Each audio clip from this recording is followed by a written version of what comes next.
혹시 여러분 삶을 살아가면서 정말로 넘어져 본 적 있으십니까? 한 번도 나는 안 넘어졌다. 손 들어 보시죠. 아마 없을 거라고 생각합니다. 우리 어렸을 때 다 넘어져 본 경험이 있고 근래에도 한두 번씩은 다 넘어졌고 앞으로도 우리는 어쩌면 넘어질 수 있는 사람들입니다. 모든 사람들은 넘어지는 존재입니다. 그래서 넘어지지 않는 것만을 좋은 신앙으로 말하긴 참 어렵습니다. 오히려 엄격하게 말하자면 넘어진 곳에서 일어나는 게 신앙입니다. 우리는 무수히 넘어지는 존재이고 성경에도 넘어진 사람들이 많이 있습니다. 중요한 것은 그런 많은 넘어진 사람들 가운데 누군가는 믿음으로 일어섰고 누군가는 일어서지 못했다는 것이죠. 그 차이가 중요합니다. 근데 오늘 저는 여러분과 함께 우리가 중요한 일을 앞두고 그 앞에서 넘어지지 않는 것에 대해서 좀 생각을 해보기를 원합니다. 이 넘어선다라는 것과 넘어진다라는 말은 정말 말끝 하나 차이로 큰 차이를 만들어내는 일입니다. 누군가는 넘어서고 누군가는 넘어진다는 것이죠. 우리 성경 안에서도 영적인 주제로서 넘어선다는 것을 굉장히 중요하게 다룹니다. 우리 출애굽기라는 것이 단순히 이스라엘이 애굽에서 탈출한 얘기만이 아니라 신앙의 표본, 모본들이 다 이 안에 담겨져 있습니다. 일종의 모델입니다. 근데 출애굽의 이야기를 보면은 다 넘어서는 이야기입니다. 홍해를 넘어서고 광야를 넘어서고 마지막에는 요단강을 넘어서서 가나안 땅으로 들어가게 되죠. 가나안 땅에 들어가서도 여전히 넘어서야 하는 적들과 그런 많은 일들이 있습니다. 출애굽의 신앙을 통해서 우리는 이 넘어선다는 것의 은혜가 우리 삶에 얼마나 중요한지를 다시 한번 생각해 볼 수 있습니다. 근데 그때도 넘어서지 못한 사람들이 있습니다. 결국은 그 앞에서 넘어진 사람들, 홍해를 건너기 전에 남겨진 사람들이 있었고 광야를 탈출하지 못하고 남겨진 사람들이 있었고 마지막에 요단강 건너서 하나님이 약속하신 가나안 땅에 들어가야 하는데 세 지파는 들어가지 않았습니다. 2지파와 반지파죠. 므낫세 반지파까지 해서 우리는 이 동편에 남아있겠노라고 해서 거기에 남아있는 넘어서지 못한 사람들이 있었다는 겁니다. 넘어서기 전에 넘어지는 사람들이 있습니다. 제가 언젠가 한번 그런 영상을 우연히 보게 되었습니다. 어떤 청년이 막 뛰어갑니다. 그리고 친구가 이제 그 영상을 담고 있는데 이제 그 앞에 개울이 있어요. 개울이 있는데 제가 보니까 이 청년이 그 개울을 뛰어넘으려고 이제 영상을 찍는 겁니다. 막 열심히 달려오고 제가 보니까 뭐 건강한 남자라면 충분히 뛰어넘을 수 있는 그런 개울이에요. 근데 열심히 뛰어와서 딱 넘으려고 하는 순간 그거 아시죠? 밑에가 진흙인 거예요. 그래서 미끄덩 하면서 넘어지면서 개울을 건너기는커녕 개울에 풍덩 빠지는 그런 영상이었습니다. 뭐 본인은 굉장히 부끄럽고 괴롭겠지만 막 찍는 사람은 웃겨가지고 이게 막 흔들리고 있고 다들 막 옆에서 폭소가 터지는 그런 영상이었습니다. 근데 이런 게 되게 많습니다. 뭐 이런 장면만 있는 게 아니라 심지어는 여성들도 이런 일들, 이런 장면들이 있는 영상이 있습니다. 한 중년 여성이 수영장에 들어가려고 막 뛰어갔어요. 퐁당 들어가려고 하는데 마지막에 미끄덩 넘어져가지고 멋지게 들어가는 게 아니라 넘어져서 끌려서 결국 마지막에 퐁당 들어가는 영상도 있었습니다. 아마 이런 영상을 찾아보면 유튜브에 최소한 10,000개 이상 정도 나올 정도로 흔한 일일 겁니다. 이 모든 영상들의 공통점은 넘는 것만 생각하다가 그 전에 마지막 발걸음에 실수했다는 것이죠. 오늘 말씀은 사실 뭐 제가 방금 지금까지 말씀드린 것과 전혀 상관없는 예수님의 말씀인 것 같지만 여기에 상통하는 메시지가 있습니다. 예수님을 따르는 제자도에도 바로 그러한 것들이 요구된다는 것이죠. 예수님께서는 2가지를 통해서 우리에게 그것을 가르쳐주고 계십니다. 하나는 멈춰진 건축물, 계산하지 않고 비용을 계산하지 않고 함부로 공사를 시작했다가 중간에 멈춰 있는 그런 것들과, 그리고 전쟁을 할 때 그 왕이 그것을 계산하고 한다라는 것, 이 두 가지 예화를 통해서 우리가 예수님을 따라가는데도 계산이 필요하다라는 것을 말해주고 계십니다. 제대로 계산하지 않으면 우리는 넘어집니다. 제대로 계산하지 않으면 제자가 될 수 없습니다. 주님께서는 이것을 우리에게 가르쳐 주시면서 예수님을 믿는 일에 똑바로 계산하라는 거죠. 그것이 무엇입니까? 예수님을 믿는 일이 결코 쉬운 일이 아니라는 겁니다. 주님을 믿는 일에는 희생과 수고와 철저한 자기 부인이 따라야 하는데, 그 계산이 안 되면 나는 다 뛰어넘을 수 있을 거라고 생각했지만 그 개울 앞에서 거꾸러지는 것과 마찬가지라는 겁니다. 사람들은 그렇게 생각할 수 있었습니다. 아, 예수님 따라가면 내가 환호를 받겠구나, 좋은 거 먹겠구나, 병자들 낫는 곳에서 내가 같이 위대한 사람으로 추앙받겠구나, 내가 이런 위대한 일의 한 일원이구나, 멋지게 살아갈 수 있겠구나, 계산기를 두드렸는데, 그런 사람들에게 주님은 그렇지 않다라고 말씀하시는 거예요. 너희 계산 똑바로 해야 된다는 겁니다. 그 비용이 절대로 너희가 생각하는 것처럼 멋지고 화려하고 귀하게 되는 것이 아니라, 어쩌면 더 수고하고 힘들고 어려운 일들이 오는데 그것을 감당할 수 있느냐라고 물어보신다는 거죠. 시작한 망대를 끝까지 완성하려면 얼마 정도의 비용이 드는지 계산이 되어야 합니다. 전쟁을 하려면 얼마 정도의 비용이 드는지 계산을 해야 합니다.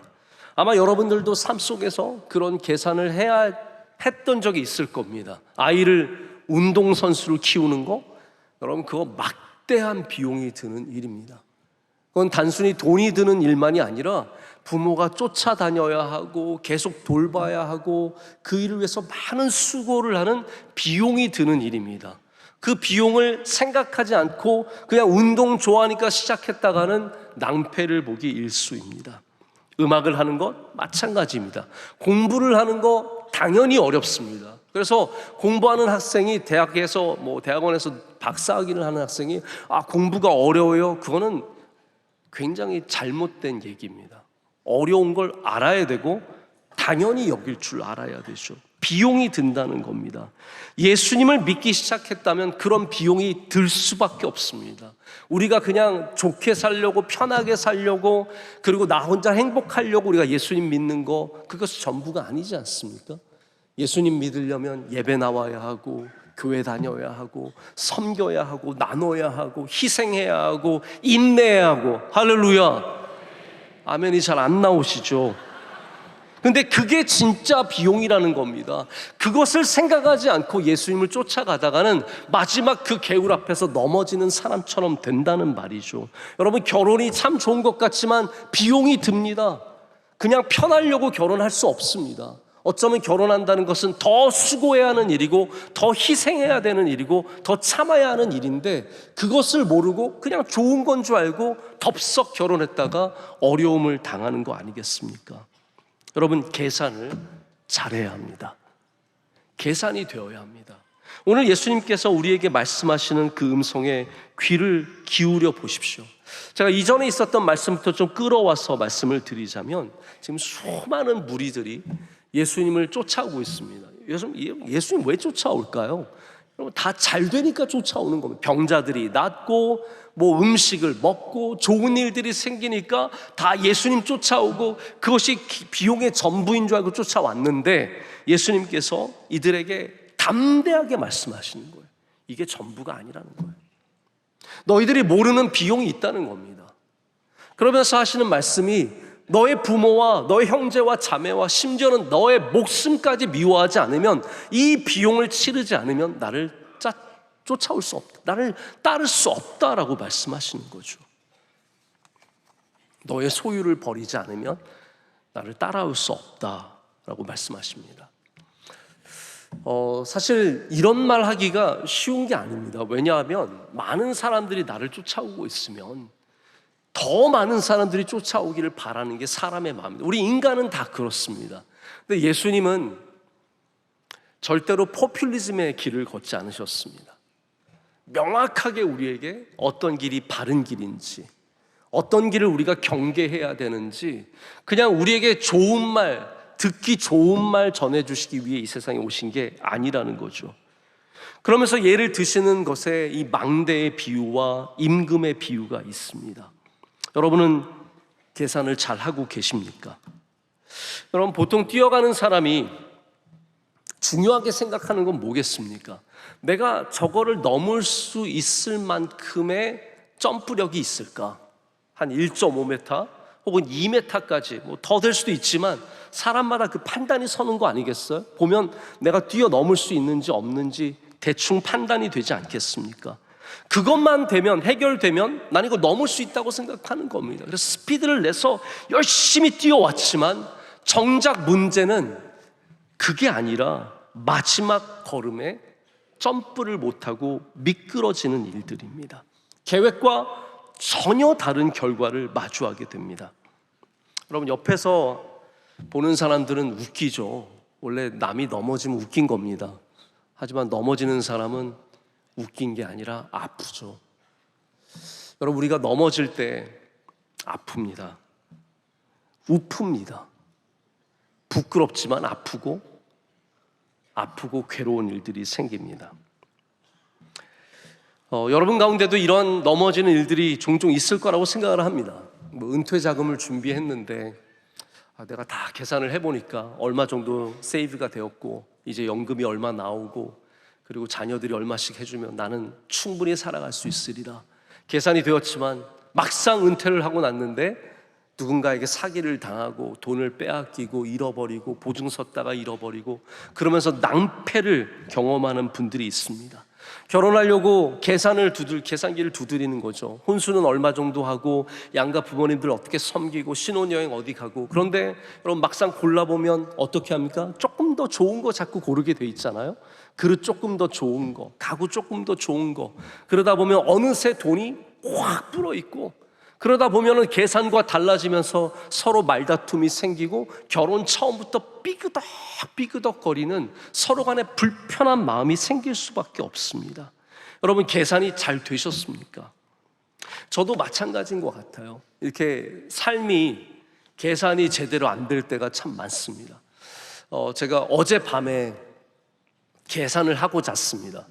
저는 이제 주일을 최상의 컨디션으로 시작하기 위해서 항상 최선을 다해서 일찍 잠자리에 들고 이런 것들을 준비를 합니다.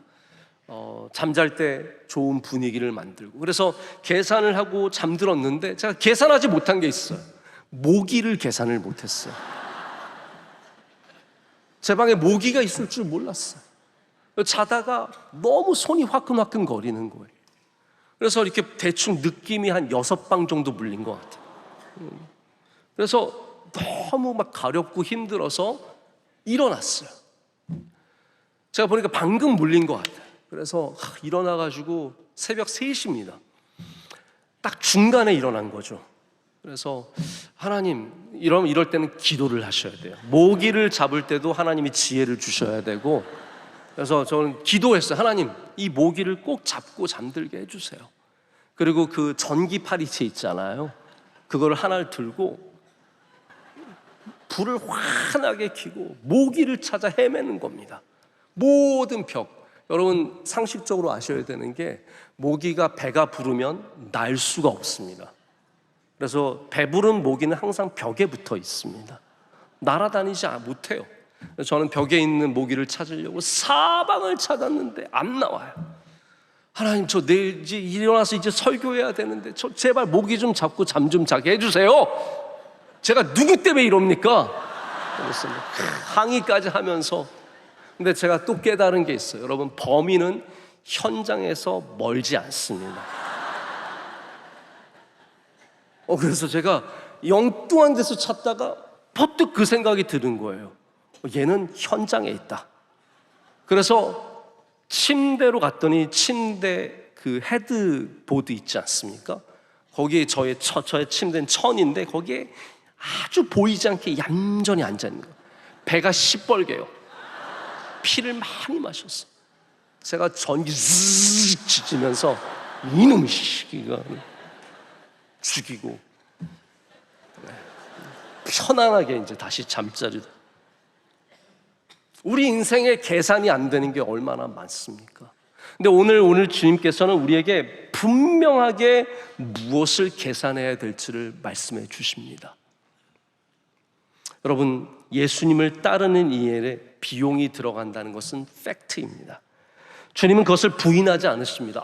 그냥 편하게 와, 아무것도 걱정하지 마, 돈도 안 들어, 뭐 에너지도 안 들어, 편하게 그냥 와, 이러지 않으십니다. 나를 따라오려면 너의 부모와 형제와 자매와 너를 미워하지 않으면 안 되고, 너의 소유를 버리지 않으면 안 된다고 주님께서 우리에게 분명히 그 팩트를 가르쳐 주시는 겁니다.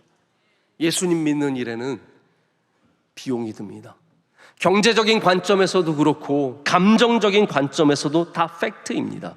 사실 여러분, 모든 가치 있는 일들은 비용이 들어갈 수밖에 없습니다. 우리나라가 사교육비로 2024년에 31조를 썼습니다.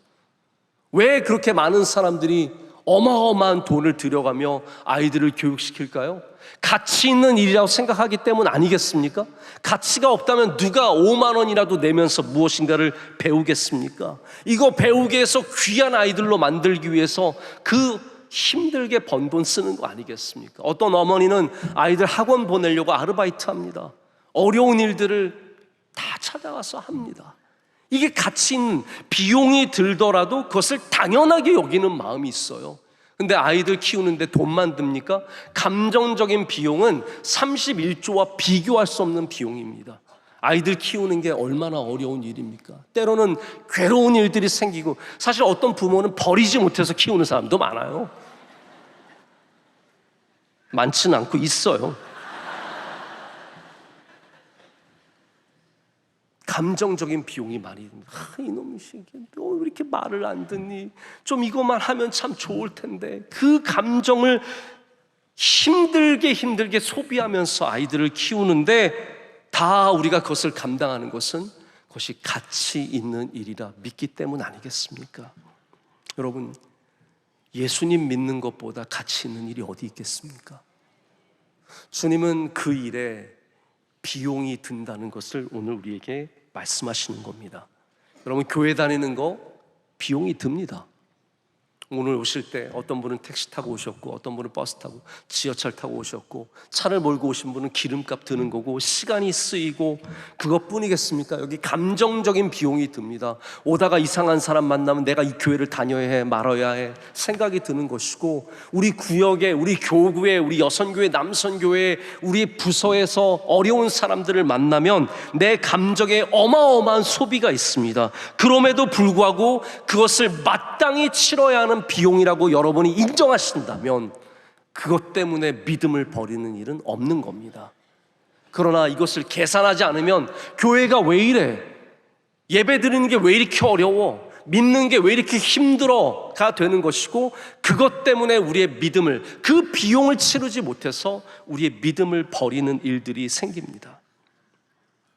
여러분, 이 비용을 계산할 줄 알아야 망대를 짓다가 멈추는 일이 없고, 전쟁을 시작하고 망하는 일이 없습니다. 수많은 건축주가 올라가던 건축물들이 멈추는 일들을 보게 되고, 개울만 보고 뛰다가 앞에서 넘어지는 일들이 우리에게 생깁니다. 사도행전에 마가라는 인물을 여러분 잘 아시죠? 마가의 다락방의 마가이며 마가복음의 저자 마가입니다. 바나바의 조카입니다. 삼촌 바나바와 함께 선교 여행을 떠날 때 이 부잣집 아들이 얼마나 신났겠습니까? 내가 선교 여행을 가서 정말 이 복음을 전하면서 멋지게 살아봐야지 하고 선교를 떠난 거예요. 가서 병자들을 낫게 하고 복음을 전하며 놀라운 일들을 경험하는 그 일에 마음이 들떠 있었습니다. 그런데 가다가 보니까 힘든 거예요. 큰 산을 보니까 삼촌, 제가 저걸 어떻게 넘어가요? 저 못 넘어갑니다 하고 예루살렘으로 돌아가 버립니다. 이 마가 때문에 천하의 바나바와 바울이 서로 다투고 결국은 헤어지지 않았습니까? 여기 계산이 안 된 청년 때문에, 여러분, 선교는 당연히 어려운 겁니다. 당연히 힘든 거죠. 바울을 보십시오. 바울은 그것을 당연하게 여겼습니다. 내가 40에 하나 감한매를 맞고 파선을 당하고 강도를 당하고 별의별 일들을 당했지만 그것을 자랑으로 여겼어요. 왜 그렇습니까? 그것을 마땅히 치러야 하는 비용으로 알고 있었기 때문입니다. 여러분, 예수님 믿는 일 어렵습니다. 그러나 그 믿는 일이 우리에게 가장 귀하고 복된 일입니다. 비용이 들더라도 그것을 감당하는 은혜가 있으시길 축복합니다. 제가 2008년도에 아직도 기억이 납니다. 베어스턴스라고 하는 기업이라든지 리먼 브라더스, 이런 기업들이 어마어마하게 큰 금융 기업들이, 공룡 같은 기업들이 순식간에 다 쓰러졌습니다. 그 이유가 무엇입니까?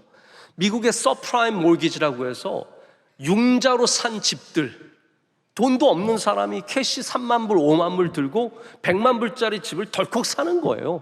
은행에서 융자를 주는 겁니다. 모기지를 해주는데 이게 얽히니까 돈을 내지 못하는 사람들이 많아지면서 이 거대한 금융회사들이 다 쓰러져 버린 겁니다. 이 근본에는 계산이 안 된 사람들이 있는 거예요. 돈도 없으면서 큰 거를 덥석 묻는 겁니다. 무리하게 대출을 받고 무리하게 일을 하는 겁니다. 그럼 안타깝게도 심지어 교회도 비용 계산을 하지 않는 교회들이 많이 있습니다. 여기에 새로운 아파트가 많이 들어오니까 여기 교회를 크게 지으면 잘 될 거야. 이게 여러분, 믿음으로 포장이 되면 비전이지만 이 안에 핵심적으로 놓치고 있는 것이 뭐냐면 자기 부인이에요. 내가 그럴 만한 능력이 없을 수 있다라는 것을 생각해 봐야 되는데 사람들은 자신감이 넘칩니다. 잘 됩니다. 짓기만 하면 됩니다. 교인들과 함께. 교인과 목사님이 사실 무슨 죄입니까? 교회를 몇 천석 되는 아름다운 교회를 지어놓고 200억, 300억 되는 빚을 못 갚아서 허덕거리다가 이단에게 팔리기도 하고 경매로 나오기도 하고. 여러분, 저는 추워도 이 교회들과 목사님, 성도들 비난하고 싶은 마음은 없습니다. 그분들의 마음을 100번 이해합니다. 그러나 비용 계산이 되어야 하는데 핵심적인 게 뭐냐면 자기 부인의 비용 계산이 되어야 합니다. 내가 부족할 수 있다라는 것, 내가 연약한 존재라는 것. 그래서 여러분, 두 번째 우리가 관심을 가져야 하는 것은 자기 부인의 비용을 분명히 인식하셔야 된다는 거죠. 예수님을 따를 때 우리가 써야 하는 비용도 있지만 우리가 버려야 하는 비용도 있습니다. 여러분, 이 차이를 꼭 아셨으면 좋겠어요. 우리 대한민국이 선진국이 되면서 우리나라에 여러 가지 변화가 있는데 그 중에 하나가 쓰레기를 버리는 문화입니다. 여러분 아시죠? 선진국일수록 버리는 것에 대해서 무엇인가가 부과가 됩니다.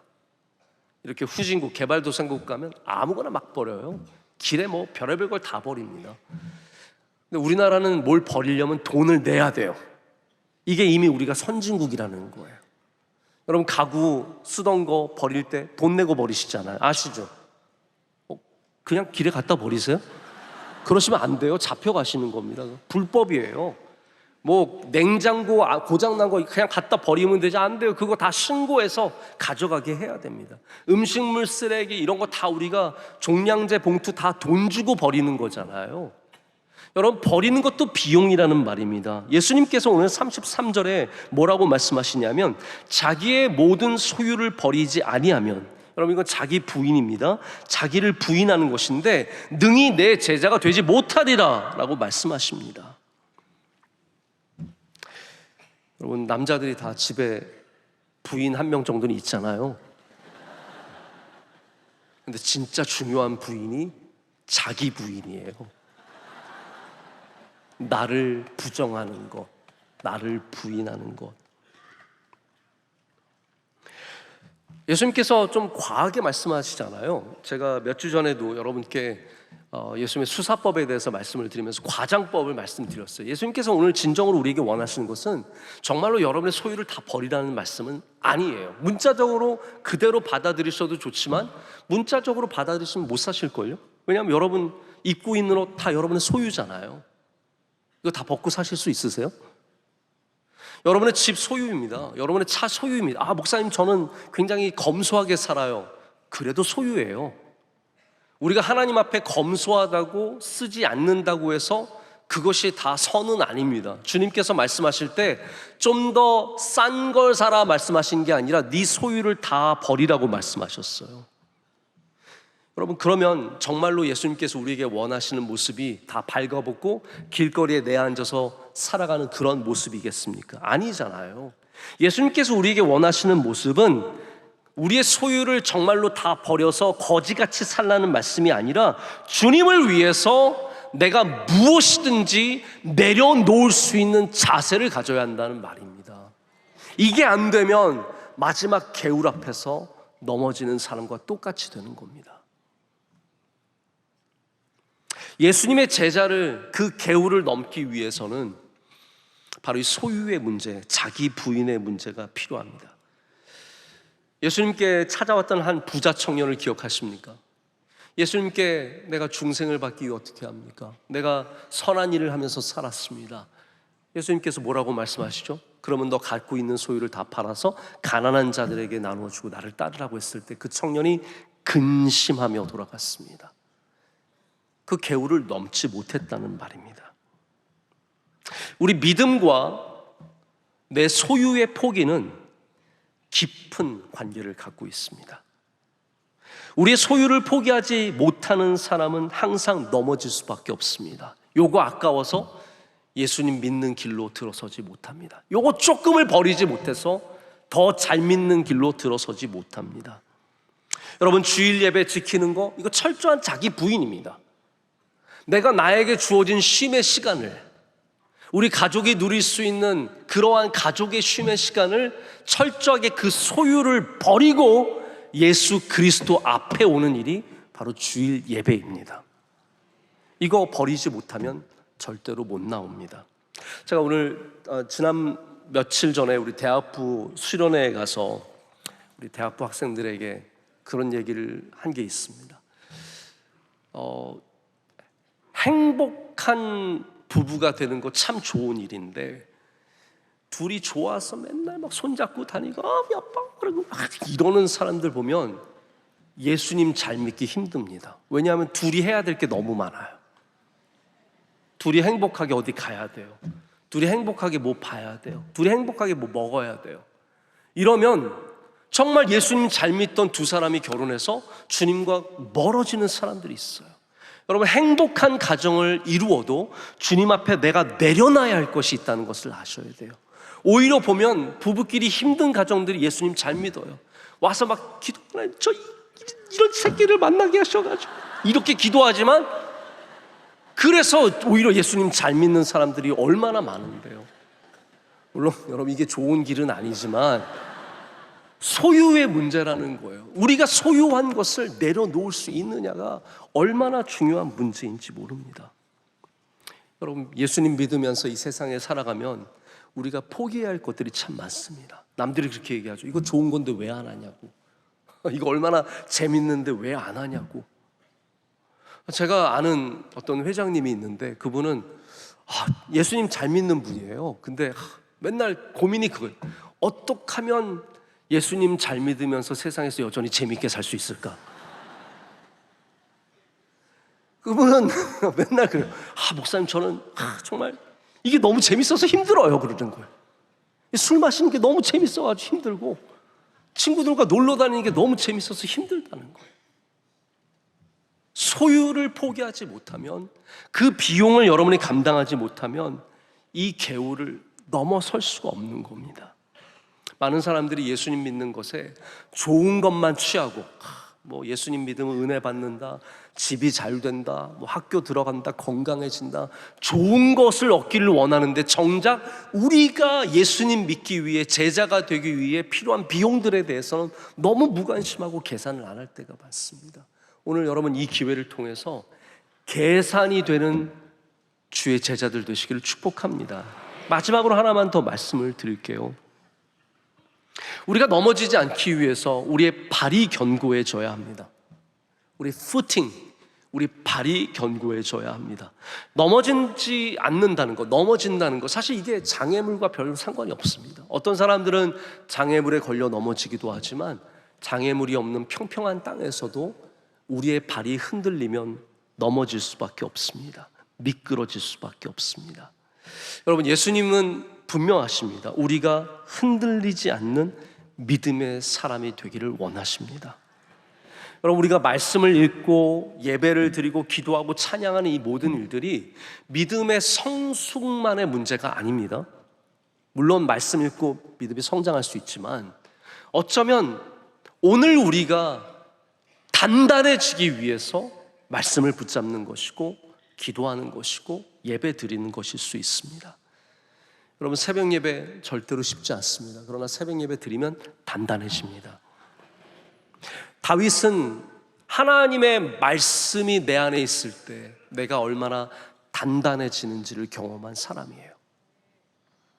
흔들리는 광야에서, 넘어질 수밖에 없는 광야에서 다윗이 흔들리지 않았던 것은 하나님의 말씀이었고, 그렇기 때문에 주는 나의 피할 바위가 되시고 나의 산성이시라고 단단한 바위가 되신다는 것을 고백한 겁니다.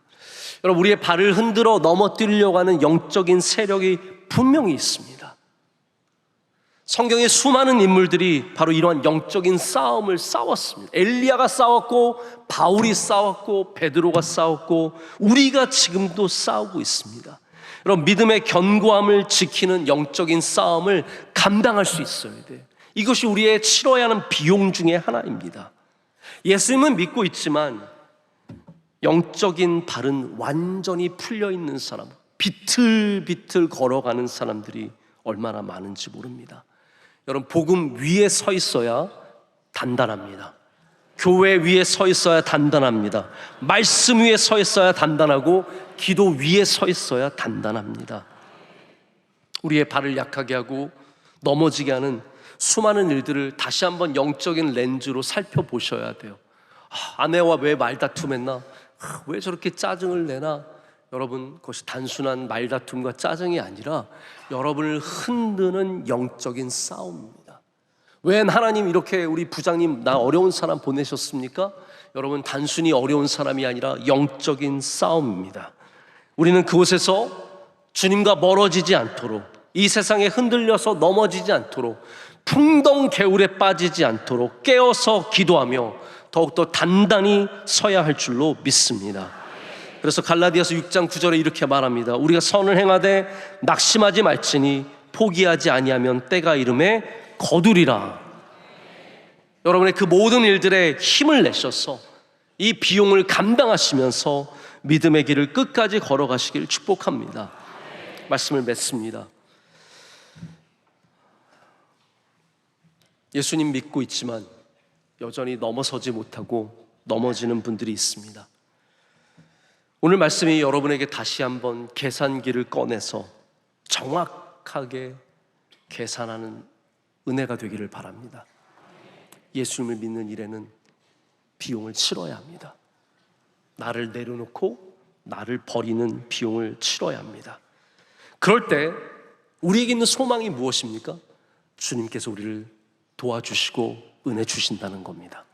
내가 그 비용을 치를 각오를 할 때 주님께서 반드시 여러분을 넉넉히 감당하시도록 힘을 주셔서 여러분 앞에 있는 그 개울을 훌쩍 뛰어넘는 그런 놀라운 능력과 은혜를 허락해 주실 줄로 믿습니다.